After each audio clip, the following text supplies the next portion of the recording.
Friends, आप सभी का स्वागत है मेरे यूट्यूब चैनल टीच अवेयर में। आज हम लोग का मैथमेटिक्स टॉपिक जो पहले सर ने पढ़ाया हुआ था, कृष्णकांत तिवारी सर ने, linear equation in two variable, और उन्होंने बताया था कि लीनियर इक्वेशन किसे कहा जाता है, पेयर ऑफ लीनियर इक्वेशन किसे कहा जाता है, कांस्टेंट किसे कहा जाता है, वेरिएबल किसे कहा जाता है। और उन्होंने बताया था कि लीनियर इक्वेशन को सॉल्व करने का दो मेथड है। पहला मेथड है solving simultaneously linear equation by graphically, मतलब ग्राफ की मदद से हम लीनियर इक्वेशन को सॉल्व कर सकते हैं, पहला मेथड। दूसरा मेथड है हमारा कि लीनियर इक्वेशन को दूसरे मेथड से जो एल्जेब्रिक मेथड होता है, मतलब एल्जेब्रा से, बाय एल्जेब्रा। तो हम लोग यहाँ पे केसेस देखेंगे कि ग्राफ में कितने केसेस होते हैं, जैसे में कि एक सॉल्यूशन मिलता है, इनडिफिनिटली से सॉल्यूशन मिलता है, या नो सॉल्यूशन मिलता है। तो हम लोग केसेस वगैरह देखेंगे, पहला केस, दूसरा केस और तीसरा केस। तो हमारा आज का टॉपिक है कि solving simultaneously linear equation by graphically, मतलब दो इक्वेशन को हम लोग एक ही ग्राफ पे कैसे दर्शा सकते हैं। तो आप लोगों को समझ में आ गया होगा स्टूडेंट्स, नो डाउट। तो ठीक है, हम लोग आज चालू करते हैं कि लीनियर इक्वेशन को हम लोग ग्राफिकली कैसे सॉल्व करेंगे। आप लोगों को पता है हम लोग यहाँ पे पढ़ रहे हैं pair of linear equation two variable, मतलब दो इक्वेशन का यहाँ पे हम लोग ग्राफिकली रिप्रेजेंट करेंगे। तो हम लोग पहले कंस्ट्रक्शन करेंगे। कंस्ट्रक्शन में क्या लिखा जाएगा,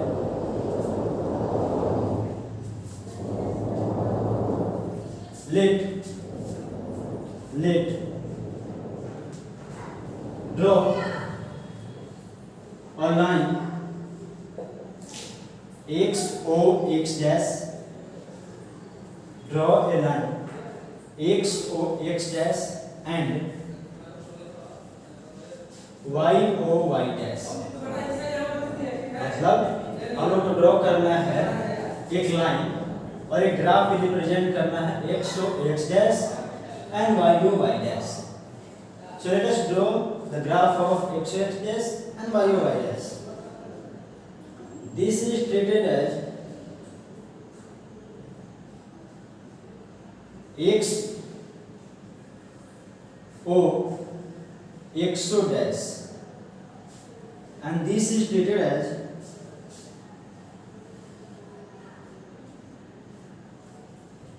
y o y dash. Do you understand that? No. Wait. This is treated as y o y dash, and this is treated as x o x dash. We go in left hand side. This one is treated as positive. There are four quadrants. First quadrant, second quadrant, third quadrant, and this one is treated as fourth quadrant. Later we will also talk in trigonometry about this all. This one is treated as positive x-axis, and this one is treated as negative x-axis, which is called as abscissa, and this one is known as coordinate. Known and out. Let us start our topic. This one is treated as y o y dash, and this one is treated as x o x dash. Okay. This is known as origin. This is the origin where the two lines meet at a point, at a common point, which is given as 0, 0. Okay. Now let us draw one figure.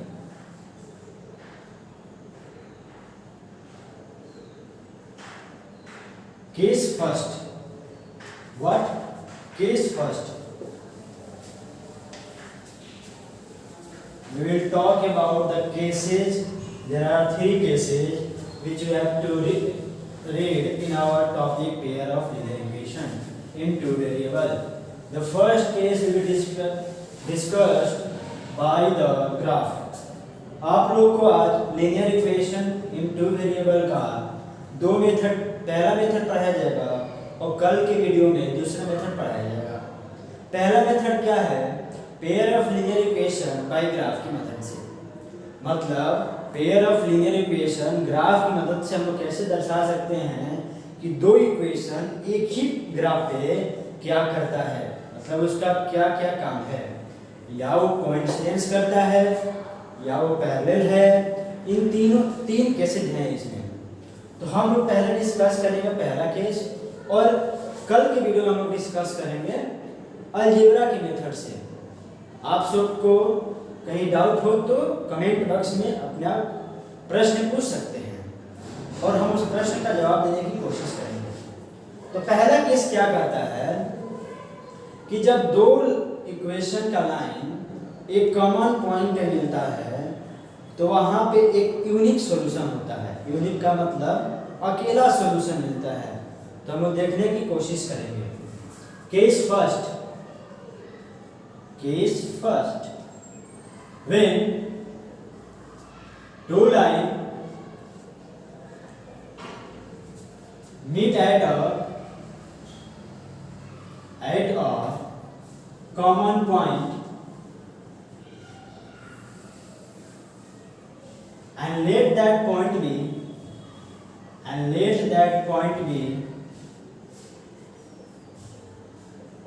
P x y। Okay, हमने माना यहाँ पे कि दो line एक common point पे meet करता है और उस कॉमन पॉइंट को हमने माना है P x y। तो यहाँ पे कॉमन पॉइंट कैसे होगा ध्यान दीजिए। और हम पहले दो लाइन को लेंगे, let that point P x y and line L1 and L2। This one will be treated L1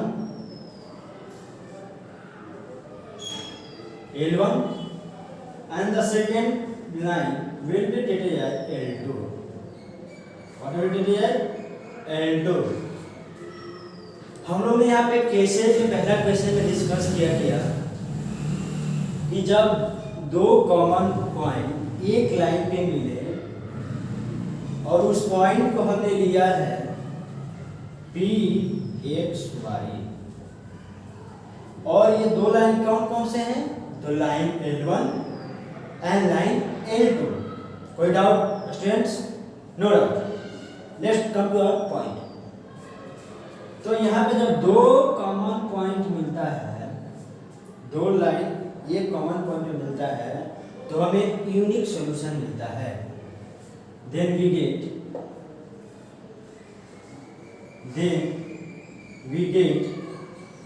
a unique solution। Unique solution कहने का अर्थ है हमें दो लाइन पे एक कॉमन पॉइंट मिल रहा है जिसका नाम P है और वहां पे एक ही सॉल्यूशन आएंगे। इस केस में क्या होगा? एक ही सॉल्यूशन आएंगे। ध्यान दीजिएगा, इसीलिए बोल रहे हैं केसेस याद रहना चाहिए। एग्जाम में केसेस जरूर पूछे जाते हैं और इसका प्रैक्टिकल यूज है। एग्जाम ये नहीं पूछेगा कि केस 1 क्या था, केस 2 क्या था और केस 3 क्या था, ये नहीं पूछा जाएगा। इसका प्रैक्टिकल नहीं पूछेगा, मतलब दे देगा कि दो इक्वेशन की बताइए कि लाइन यूनिक सॉल्यूशन पे होगा, कि लाइन ओवरलैप करेगा, कि लाइन पैरेलल होगा, तो कितने सॉल्यूशन मिलेंगे। तो हम पहले इक्वेशन को सॉल्व करेंगे और एक ग्राफ पे दर्शाएंगे। ग्राफ के दर्शाने के बाद हमें पता चलेगा कि ये केस फर्स्ट है कि केस सेकंड है, केस थर्ड। तो माइंड में रहना चाहिए आप लोग को कि यूनिक सॉल्यूशन है कि डिफरेंटली सॉल्यूशन है कि नो सॉल्यूशन है। तो हम लोग देखेंगे कि सेकंड केस क्या है। Let's discuss our second case. No doubt? No doubt. Okay,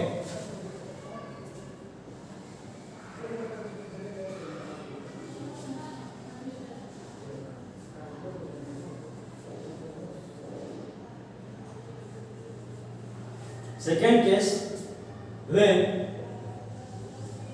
two line L1 and L2 overlap each other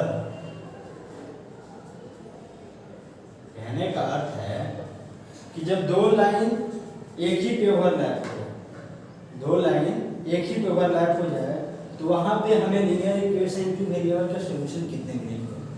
तो जब मान लीजिए यहाँ पे हम एक लाइन है, यहाँ पे एक लाइन है, तो कितने पॉइंट मिलेंगे, यहाँ पे एक पॉइंट मिलेगा, यहाँ पे दूसरा, तीसरा, चौथा, पांचवा, छठा, सातवां, आठवां, मतलब इसमें अनगिनत हम लोग को सॉल्यूशन मिल सकता है। इससे हमें मालूम चला कि मान लीजिए एक L1 लाइन है।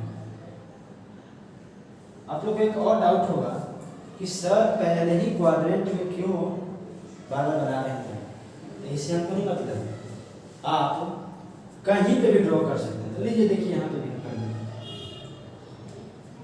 तीनों क्वाड्रेंट में ये लाइन L1 हो गई, कंफ्यूजन नहीं होना है, ये लाइन L1 हो गया। जो भी डाउट हो तो कमेंट बॉक्स में अपना प्रश्न पूछ सकते हैं और हम जवाब देने की कोशिश करेंगे।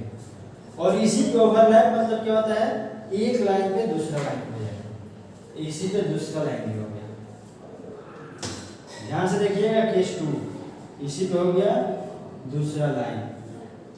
तो जब एक लाइन पे दूसरा लाइन आता है तो हमें डेफिनेटली सॉल्यूशन मिलता है, इनडेफिनिट सॉल्यूशन मिलता है। क्या मिलता है?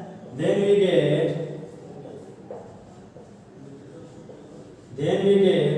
indefinitely solution. Okay, no doubt. Okay, case 2 क्या कहता है हिंदी में समझिए। हमने पहले बोला कि हमें ये भी मत कंफ्यूजन होगा कि एक ही ग्राफ में क्यों बना, आप ग्राफ भी बना सकते हैं, लेकिन हम अपने सहूलियत के लिए कर रहे हैं, हम आपको कम समय में अच्छा नॉलेज दे दें। मतलब दूसरा ग्राफ क्या कर रहा है कि draw a line X O X dash लिखिएगा पहले and Y O Y dash. In that we will draw one line L1 and line L2 by the two equation you can get. मतलब दो equation से हमें ग्रहण कर सकते हैं कि लाइन ओवरलैप करेगा, सॉल्व करके कि लाइन ओवरलैप करेगा, कि लाइन पैरेलल है, कि लाइन मीट कर रहा है पॉइंट पे। दूसरा केस क्या है कि लाइन एक दूसरे पे ओवरलैप कर रहा है। आप लोगों को कोई डाउट नहीं है? No doubt. एग्जांपल के माध्यम से समझाएंगे कि कौन सा लाइन ओवरलैप करता है, कौन सा लाइन पैरेलल होता है, वो चेक करने के बाद ही पता चलता है। ठीक है, अब देखिए 2 मिनट हो गए।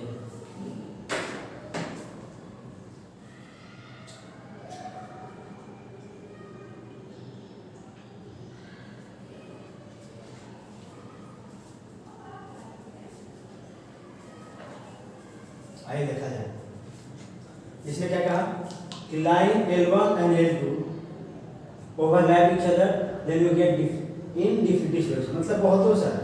अब देखिए यहाँ पे एक लाइन पर एक ऊपर में लाइन है। मैथ एक प्रैक्टिकल चीज है, जब तक आप अपने डेली लाइफ में प्रैक्टिकल नहीं लेकर रहिएगा तो मैथ को समझना नामुमकिन है। तो मैथ कर लेना नहीं चाहिए, कम से कम प्रैक्टिकल ज़्यादा से ज़्यादा सोचिए। मैथ हो या फिजिक्स हो, बोथ आर इंटरलिंक।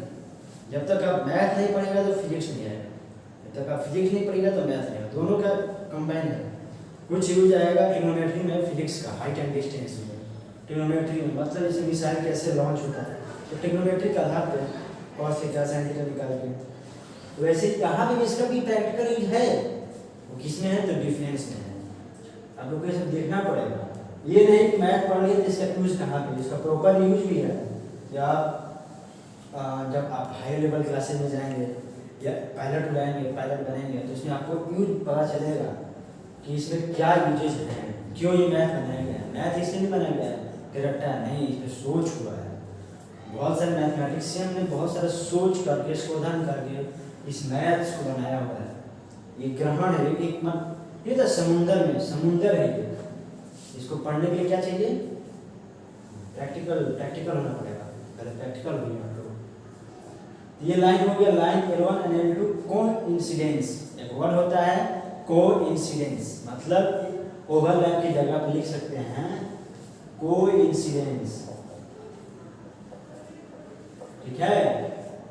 कोइंसिडेंस मतलब एक लाइन दूसरे लाइन पे आ सकता है, उसको बोला जाता है कोइंसिडेंस लाइन, ठीक है।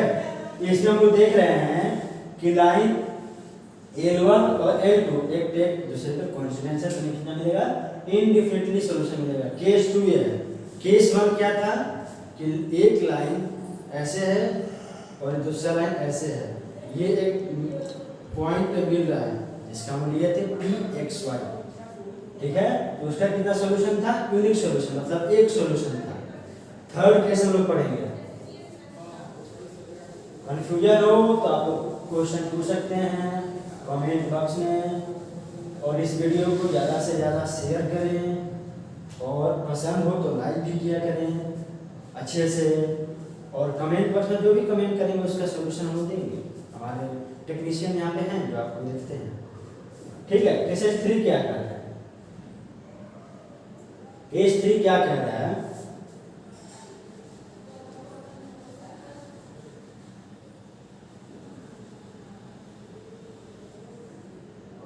देखिए केस 3 क्या कह रहा है कि जब दो लाइन पैरेलल हो, पहले पैरेलल का वर्ड को कंफर्म कर लीजिए, कंसेप्ट को क्लियर कर लीजिए। पैरेलल मतलब क्या होता है, ऐसे ऐसे या ऐसे या ऐसे, ध्यान रखिए। पैरेलल मतलब एक पे एक, मतलब टेढ़ा टेढ़ा, हिंदी में होता है टेढ़ा, तो ध्यान दीजिए। पैरेलल मतलब तो कैसे हो गया, ये लाइन L1 हो गया, ये लाइन L2 हो गया, समझ आ रहा है। हम लोग यहाँ पे लिखेंगे डायग्राम में, कंस्ट्रक्शन में लिखेंगे, ये कंस्ट्रक्शन पार्ट है। कंस्ट्रक्शन पार्ट बहुत ही स्लो कर लिखा है। ड्रॉ और line L1 and L2 such that the line L1 and L2 is parallel to each other, such that the line L1 and L2 is parallel to each other, ठीक है, no doubt, okay. क्या कह रहा है case 3 में, draw a line L1 and line L2 such that, ऐसा कि दोनों लाइन L1 और L2 एक पैरेलल हो। अगर कोई डाउट हो तो आप पूछ सकते हैं, बार बार हम कह रहे हैं, तीनों केसेस में जो भी डाउट हो हम लोग लेटर हम लोग एक्सप्लेन करेंगे with example, by by example करेंगे। अगर लाइन L1 और L2 पैरेलल हो, इस ग्राफ x डैश और y डैश, तो हमें नो सॉल्यूशन का मिलता है। क्या मिलता है, no solution. Then we get no solution in this cases, हमें कोई भी सॉल्यूशन नहीं मिलेगा इस केस में। थर्ड केस में याद रखिए, पहला केस क्या था कि जब दो लाइन एक पॉइंट पे मिलेंगे तो हमें एक सॉल्यूशन मिलेगा। अगर दो लाइन एक बिंदु पे मिलेगा तो हमें केवल मात्र एक सॉल्यूशन उसका मिलेगा। केस 2 क्या कहा था कि जब दो लाइन L1 और L2 कोइंसिडेंस हो जाए तो हमें क्या मिलेगा, इनडेफिनिटली सॉल्यूशन मिलेगा। इनडेफिनिट सॉल्यूशन, अनंत सॉल्यूशन मिलेगा, उसका कोई ठेका नहीं रहेगा। छोटे उससे भी छोटे सॉल्यूशन मिलता जाएगा। ये ध्यान रख के करना है। तीसरा केस क्या कह रहा है, तीसरा केस कह रहा है कि अगर लाइन L1 और L2 पैरेलल हो, एक के मतलब एक दोनों लाइन पैरेलल हो, तो हमें नो सॉल्यूशन का क्राइटेरिया प्राप्त होगा। कोई डाउट हो तो पूछ सकते हैं, नो डाउट, ठीक है। अब हम लोग का तीनों केसेस समाप्त हो गया। तीनों केस समझाने का मतलब है कि हम लोग का तीनों केसेस समाप्त हो गया। अब हम लोग क्या करेंगे, हम लोग 3 एग्जाम्पल लेंगे। 3 एग्जाम्पल हम लोग समझेंगे कि कौन कौन सा सॉल्व करेंगे तो हमें मिलेगा कैसा, ये यूनिक सॉल्यूशन मिलेगा। Case first, case second, definite solution मिलेगा, केस थर्ड नो सॉल्यूशन। देखिए मैथमेटिक्स पढ़ाने का एक तरीका होना चाहिए, जो तरीका अपनाने की कोशिश धीरे धीरे किया जा रहा है और बच्चों तक घर बैठे हुए प्राप्त हो सके। इस YouTube चैनल का क्रिएट ही ऐसा किया गया है कि जो भी बच्चे लॉकडाउन में घर पे बैठे हों उन्हें मुफ्त शिक्षा दिया गया। इसका ये नहीं कि कोई पैसा ले रहा है, हम लोग भी एक पैसा नहीं ले रहे हैं, बच्चों को सुविधा प्राप्त हो, लॉकडाउन लगे लेकिन शिक्षा पे रोक ना हो, ये ध्यान में रखते हुए हम लोग पढ़ाई करते हैं। तो सोचे कि 2-1 घंटा हम लोग अपना फ्री में क्लासेस दे दें ताकि अपना प्रैक्टिस हो जाए, बच्चों का भी कुछ लाभ हो जाए। तो हम लोग का अलग अलग क्लासेज वगैरह चलती है। इसके बाद केमिस्ट्री क्लास है तो आप लोग उसको भी देख सकते हैं, फिर फिजिक्स क्लासेज हैं, संडे को करेंट अफेयर का क्लास है। आप लोग से रिक्वेस्ट है कि इसको ज्वाइन कीजिए और ज़्यादा से ज़्यादा शेयर कीजिए, ज़्यादा से ज़्यादा सब्सक्राइब कीजिए, ज़्यादा से ज़्यादा अपने मित्रों को भेजिए ताकि उनको भी लाभ हो सके। घर पे बैठे हुए अकेले फायदा नहीं खाना चाहिए, समूह में फायदा दीजिए, मिल रहा है तो सबको बांटो, मिलकर खाओ। आइए पहला एग्जाम्पल हम लोग शुरुआत करते हैं। नो डाउट, कोई डाउट नहीं है? ठीक है।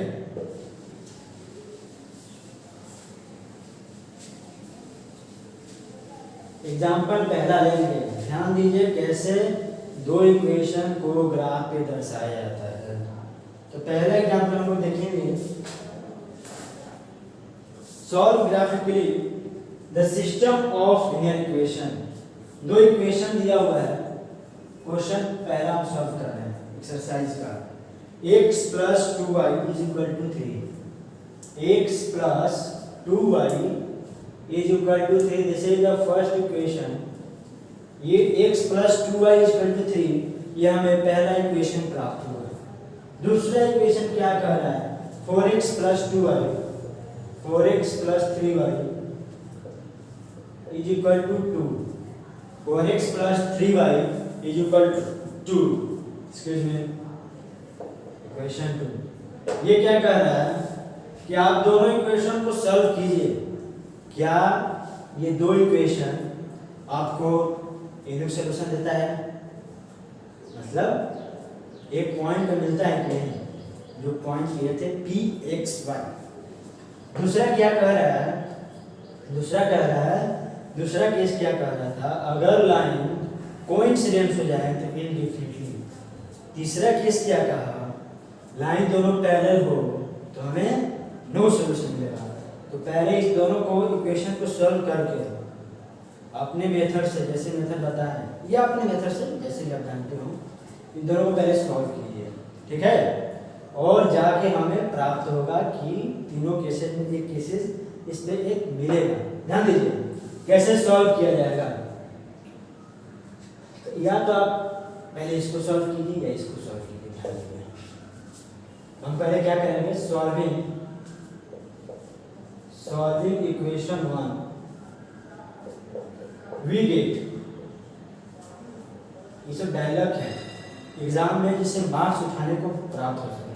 इसे डायरेक्ट नहीं लिखेगा तो हाफ मार्क्स कट जाएगा। सीबीएसई बोर्ड या बिहार बोर्ड में तो इसे डायरेक्ट लिखना पड़ता है, नहीं लिखेगा तो मास्टर को मालूम नहीं चलेगा बच्चा क्या इतना जानता है। तो सॉल्विंग इक्वेशन 1 वी गेट, ध्यान दीजिए, x + 2y = 3। तो सॉल्व करने का क्राइटेरिया क्या है? या तो आप एक सॉल्यूशन को लेफ्ट हैंड साइड में दीजिए और पूरा बाकी भेज दीजिए, या तो y इधर रखिए और उसके बाद में सब भेज दीजिए। तो हम क्या करेंगे? वही करेंगे काम जो बाकी सब करते हैं। 2y = 3 - x, y = 3 - x / 2, ठीक है? अब हम क्या करेंगे? एक टेबल क्रिएट करेंगे। नो डाउट, आगे बढ़ रहा है। एक टेबल क्रिएट करेंगे। देखिए ग्राफ पे दर्शाने के लिए मिनिमम 3 पॉइंट से अधिक होना चाहिए, 3 से कम नहीं होना चाहिए। ध्यान दीजिए, मतलब कम से कम 3 वैल्यू पुट करना चाहिए। ये उससे अधिक भी कर सकते हैं जितना आपका क्षमता हो। हम अपना टाइम सेव करेंगे क्योंकि आगे भी टॉपिक पढ़ना है। ये हो गया x और ये हो गया y। 1 2 3 4, 1 2 3 4। पहले शुरुआती किससे करेंगे हम? Let x is equal to, यहाँ वैल्यू पुट कीजिएगा ना तो y का वैल्यू ऑटोमेटिक यहाँ पे आएगा। तो x का वैल्यू पुट करेंगे कितना 1, ठीक है। तो जब 1 पुट करेंगे यहाँ पे तो 3 माइनस 1 2, 2/2 कितना होगा 1। इतना नहीं करने वाले हैं, इतना माइंड में चलना चाहिए आप लोगों के, बच्चों नहीं आप लोग, ठीक। तो कितना होगा 1, 3 माइनस 1 2, 2/2 इक्वल टू 1, 1 y का वैल्यू 1। और नेगेटिव में ले लेते हैं -1 ले लेते हैं, क्या ले लेते हैं -1। तो कितना होगा माइनस माइनस प्लस माइनस और -1 is equal to 1, minus minus is equal to 1, minus minus 1 हो गया तो 3 + 1 4, 4/2 2, ठीक है। यहाँ पे लेते हैं नेगेटिव में, फिर से या पॉजिटिव में लेते हैं 2 ले लेते हैं, 2 ले लेंगे तो क्या है 3 2 5 मतलब 5/2।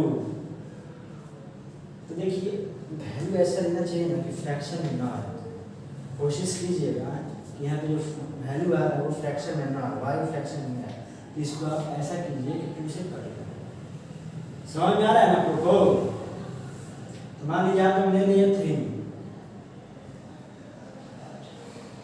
3 में से 3 जाएगा 0/2, याद रखिए 0/2। ये आगे जाके क्लास में पढ़िएगा 11th 12th में कि 7 इनडिटरमिनेट टर्म होता है। इनडिटरमिनेट मतलब definite by definite, definite into definite, 0 to the power indefinite, ये सब क्या कहता है इनडिटरमिनेट टर्म कहलाता है। ये भी उसमें आ जाएगा कैसे, फिर समथिंग नहीं देंगे। देखिए ऐसे चेक करना पड़ेगा आप लोगों को भी घर पे बैठ के, तो घबराते हुए नहीं है। मान लीजिए यहाँ पे लिए 4, 7/2 फ्रैक्शन में आ गया 5, तो -5 ले लेते हैं, क्या ले लेंगे -5, -5 कितना हो गया 8, 8/2 कितना हो गया 4। इतना तो ये काम हो सकता है, ठीक है। पहले इक्वेशन सॉल्व कर लिए, प्राप्त होगा आपको, ठीक है। अब क्या करेंगे सॉल्विंग इक्वेशन 2 वी गेट, ध्यान दीजिए इधर ध्यान दीजिए, 4x is equal to 4x + 3y is equal to 2, ठीक है। 3y is equal to 2 - 4x, y is equal to 2 - 4x/3, ठीक है। यहाँ पे हम अभी टेबल क्रिएट करेंगे, जब आप इक्वेशन 1 के लिए एक टेबल है, इक्वेशन 2 के लिए एक टेबल क्रिएट करेंगे। मिनिमम कितना वैल्यू चाहिए ग्राफ को लोकेट करने के लिए, मतलब ग्राफ को दर्शाने के लिए हमें मिनिमम 3 वैल्यू चाहिए या उससे अधिक ले सकते हैं, मिनिमम कम से कम 3 वैल्यू, ध्यान दीजिए। तो ये हो गया हमारे पास 2 3, ठीक है। x y वही अपनाना है कि एक वैल्यू इधर रखिए, बाकी सबको ट्रांसफर कर दीजिए RHS में। हमने ट्रांसफर कर दिया है, यहाँ पे पुट किया 1, 4 × 1 2 - 4 -2/3 नहीं लेंगे, फ्रैक्शन में आ गया। कोशिश करेंगे कि फ्रैक्शन में ना ले, कोशिश कीजिएगा कि फ्रैक्शन में ना ले। यहाँ पे ले लिए मान लीजिए -2, 4 × 2 = 8 नहीं, -1 ले लिया, -3 ले लिए, कोई वैल्यू ले लिए, मतलब हम ले लिए मान लीजिए 2, 4 2 8, 2 में से 6 -6, हाँ 2 ले लिए। ध्यान दीजिए 4 2 = 8, 2 में से 8 जाएगा /3, कितना हो गया -6/3, कितना बचा -2। ऐसा आप लोगों को भी रफ कॉपी करके देखना होगा, ठीक है ना। ध्यान दीजिए, आप ध्यान दीजिए, इतना हो गया। अब एक और वैल्यू पुट कर लेंगे, 1 पुट कर लिए, 2 - 4 -2/3 ध्यान दीजिए, 4 पुट कर दिया, 3 4 3 या 12, ठीक है 3 पुट कर दिए, 4 3 या 12, 2 में से 3 है -10/3। चलिए फ्रैक्शन ले लेते हैं, थर्ड ले लेते हैं, क्या लेंगे बताइए आप लोग, क्या ले लें, बताइए आप लोग क्या ले लें हम, बताइए, ठीक है। 5 नेगेटिव में लिया जाए, नेगेटिव में लिया जाए, नेगेटिव में लेते हैं -2 माइनस 1 -1 ले लेते हैं तो 4 + 2 6 0 3। ठीक है, अब ये हम दर्शाते हैं ग्राफ पे। दोनों इक्वेशन को सॉल्व कर लिए बारीकी पहले सॉल्व किया पहला इक्वेशन, पहला टर्म बनाया, दूसरा इक्वेशन, दूसरा ग्राफ, और उन दोनों को एक ग्राफ दर्शाएंगे। जो डाउट हो कमेंट बॉक्स में पूछ सकते हैं, हमारे टेक्निकल भाई देख लेंगे और हम लोग सॉल्व करने की कोशिश करेंगे। आइए वही dialogue, draw a line XO X dash and line YO Y dash. ठीक है, draw a line XS dash and line YO Y dash and we locate each and every point।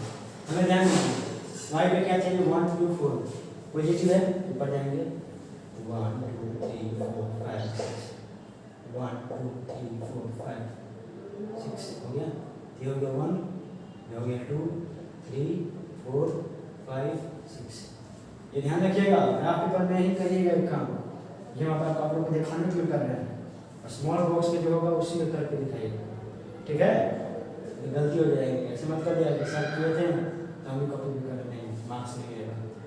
Graph paper पे ही check होता है यहाँ, आप लोग ध्यान से रखिएगा। हम लोग x पे 1 कर लिए, 2 3 4 5, नेगेटिव में कर लेंगे 1 2 3 4 5 6।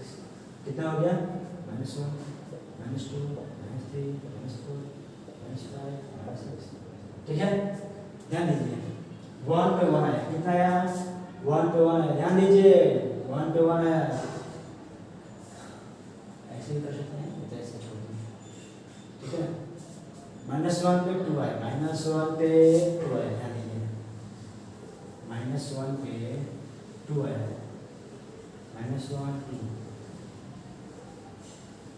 ठीक है, -5 पे 4 आया, -5 पे 4 आया, -5 पे -1 पे 2 आया, -1 पे 2 आया, -1 पे 2 आया। ठीक है, -5 पे 4 आया, -5 पे 4 आया। चलिए यहाँ पर ध्यान दीजिए,